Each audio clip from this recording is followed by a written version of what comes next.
poursuivons notre balade biblique avec Marie pour apprendre à contempler la vérité, la beauté du mystère, la philokalie, l'exégèse contemplative.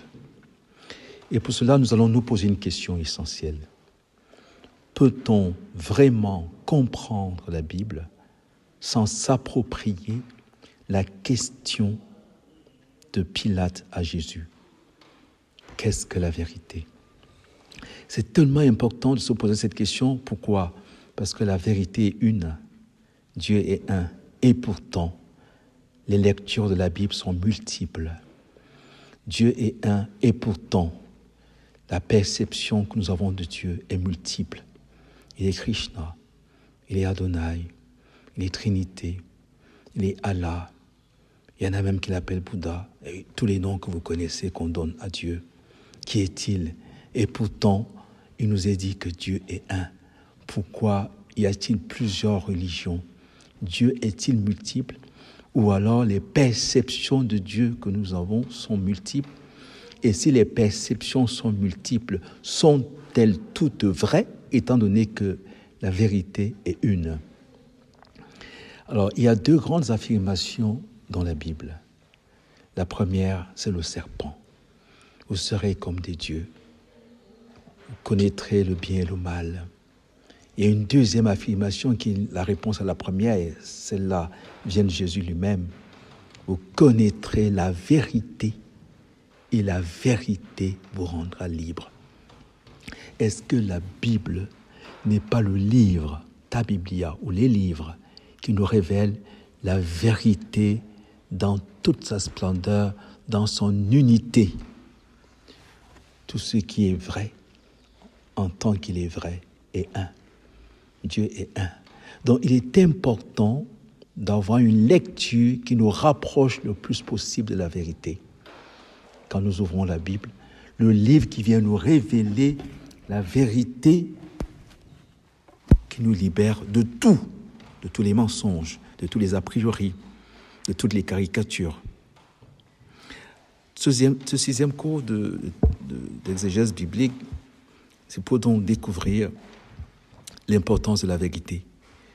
D'abord, dans les traditions, dans la philosophie, Aristote rappelle que la vérité est ce que tout homme cherche. Pourquoi la vérité? Parce que c'est important pour tout le monde, puisque tout homme cherche la vérité. La preuve, dit Aristote, c'est que personne ne voudrait qu'on lui mente. Quand on regardons donc, le même Aristote dira, toujours au sujet de la vérité, et Platon et la vérité, je les aime, je préfère la vérité.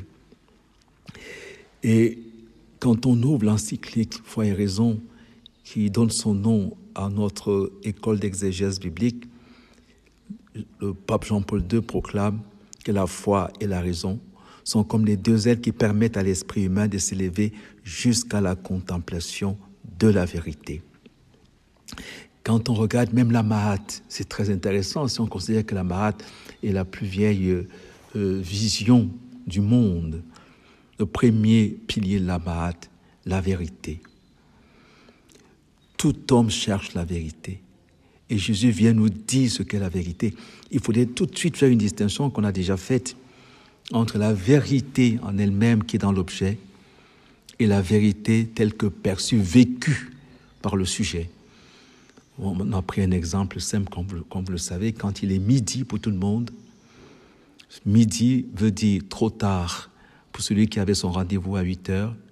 Midi veut dire trop tôt pour celui qui a son rendez-vous à 20h. Et midi veut dire le bon moment pour celui qui a son rendez-vous à midi. Vous avez vu que la vérité, c'est qu'il est midi pour tout le monde.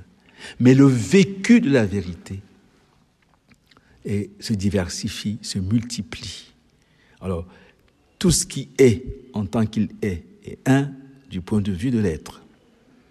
Mais l'être est perçu différemment. On ne peut donc pas faire de notre perception de l'être la vérité. Non, c'est mon vécu, ma perception de la vérité. Alors, la vérité va donc traverser toute la Bible. Commençons par la Genèse. Faisons l'homme à notre image, selon notre ressemblance. La première dimension de l'image de Dieu en l'homme, c'est l'intelligence. Or, l'intelligence est faite pour la vérité. Aristote va jusqu'à dire que l'intellect étant la partie la plus noble de l'homme, l'homme s'identifie même avec cette partie. Or, l'intelligence est faite pour l'être, comme l'ont rappelé tour à tour Avicenne, Averroès, Thomas d'Aquin. Ce qui tombe en premier lieu dans l'intelligence, c'est l'être. Or, la vérité, c'est l'adéquation de l'intelligence à l'être.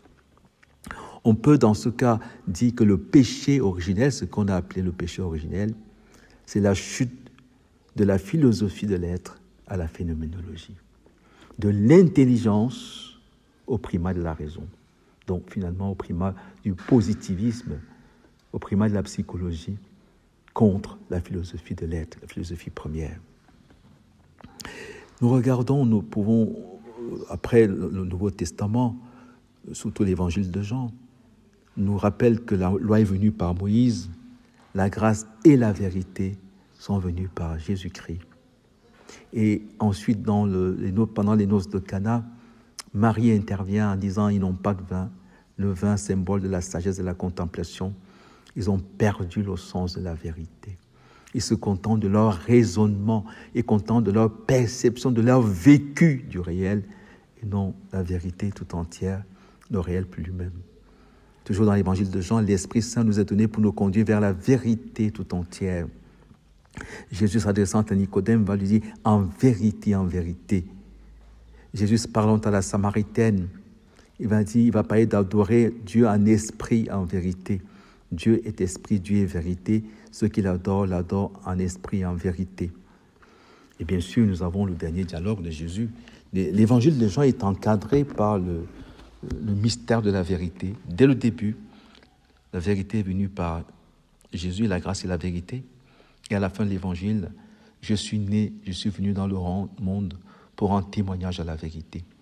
Peut-on lire la Bible sans s'approprier la question de Pilate à Jésus? Qu'est-ce que nous dévoiler la vérité? Parce qu'il y a deux manières de connaître le réel.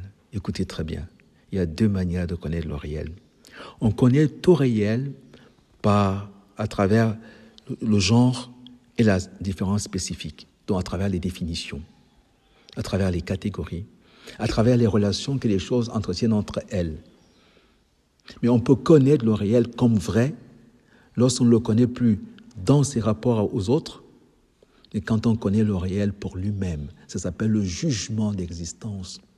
Et le jugement d'existence est la voie ouverte à la découverte de l'être premier. Et donc on peut connaître le réel, la meilleure manière de connaître le réel, c'est par l'analogie. Et l'analogie de l'être. L'analogie de l'être, on parle de l'affirmation de l'existence d'une réalité. En découvrant ses principes propres, on aboutit à l'existence d'une autre réalité qui est cause de la première, qui est cause de toutes les réalités. Donc, du jugement d'existence, ceci est. Et alors, c'est très intéressant parce que ce que nous disons dans cette conférence, c'est que Dieu est vérité. On en a fait une valeur. Et la valeur est relative. Dieu est la vérité. On en a fait une superstition. Jésus est venu nous sauver des croyances. La Bible est le plus grand hommage qui existe, le plus grand hommage fait à l'intelligence. C'est la Bible qui rend le plus hommage à l'intelligence. Et la grandeur de la théologie de Thomas d'Aquin est justement d'avoir repris toute la théologie selon l'ordre d'intelligibilité.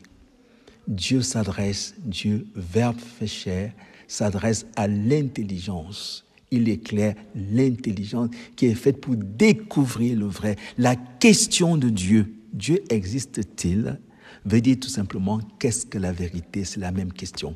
Et répondre à cette question, qu'est-ce que la vérité, c'est partir du réel. On ne connaît une réalité, c'est la connaissance du réel. Or, on ne connaît une réalité que lorsqu'on affirme d'abord qu'elle est, elle existe. Et après, on regarde comment elle existe.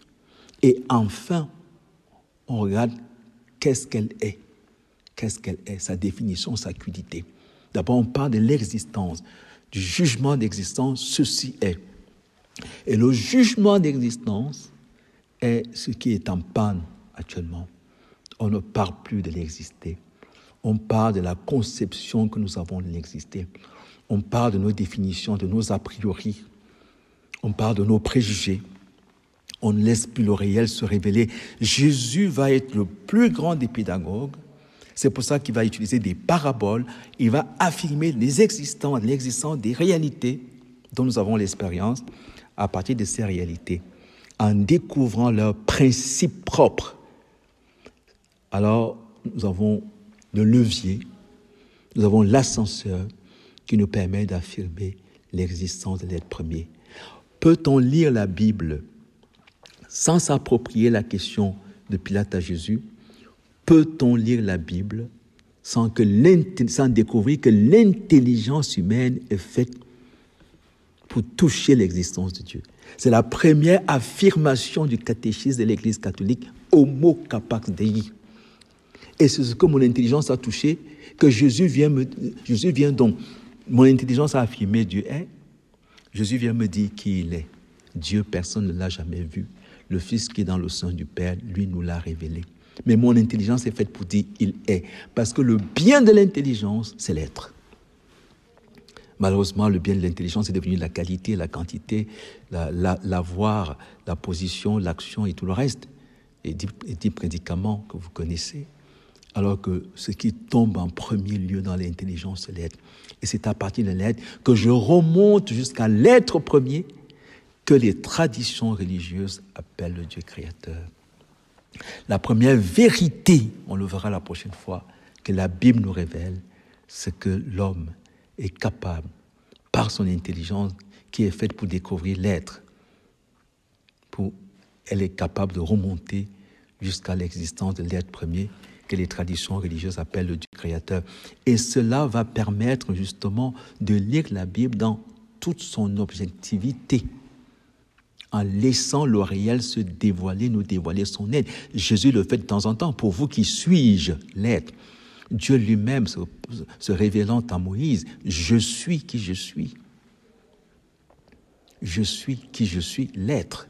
Et il précise, je suis plein de vérité, je suis plein d'amour. Il y a 2 grandes affirmations en philosophie, en théologie qui se rejoignent. Lorsque Aristote dit que si les dieux s'intéressent aux hommes, ils s'intéressent tout particulièrement à ceux qui contemplent, à ceux qui exercent leur intelligence le plus haut degré, qui, partant de ce qui est, ont été capables d'affirmer qu'il existe, du point de vue de l'être. Il y a un être premier. Et Sagesse chapitre 7, verset 28, Dieu n'aime que celui qui vit avec la sagesse. Aristote, le sage est l'homme le préféré des dieux. La Bible, Dieu n'aime que celui qui vit avec la sagesse. Il est très difficile de bien comprendre la Bible sans s'approprier cette question de Jésus à Pilate. De Pilate à Jésus, je suis la vérité, ou même de s'approprier la réponse de Jésus à Pilate. Je suis né, je suis venu dans le monde pour rendre témoignage à la vérité. Toutes les questions sur l'existence de Dieu, sur tous les amalgames qu'on entend, sur les traditions et tout ça, qui se combattent pour rien inutilement, c'est parce qu'on oublie que l'intelligence est faite pour découvrir l'être et que le vrai nom de Dieu, c'est l'être premier.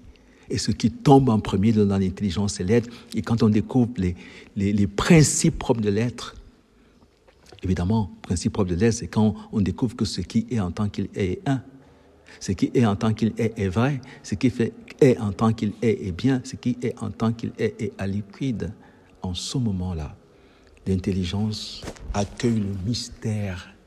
Et on comprend cette parole de Fides et Cassio. La foi réclame que son objet soit compris par la raison, parce que la raison est faite pour découvrir l'être, et Dieu est l'être premier, il est au niveau de l'être. Et la raison et la foi, la raison au sommet de sa recherche, admet comme nécessaire ce que lui propose la foi, parce qu'il y a un lien de parenté entre notre intelligence et la foi. C'est la vérité, c'est l'être. Amen.